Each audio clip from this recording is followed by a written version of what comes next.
We are looking at a city like any other. These are the people who live in this city.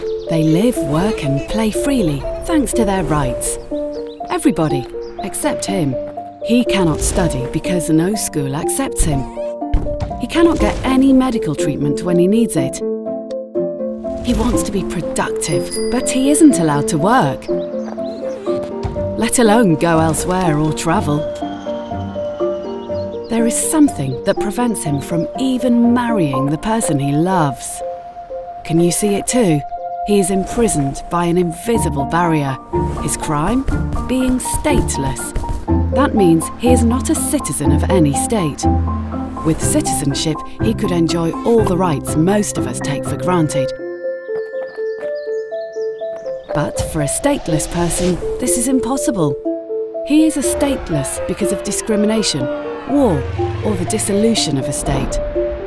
And in some cases, statelessness is passed on from parents to children. In the world today, there are over 10 million stateless people. Legally, they don't exist. It's time to do something for them. ibelong.unhcr.org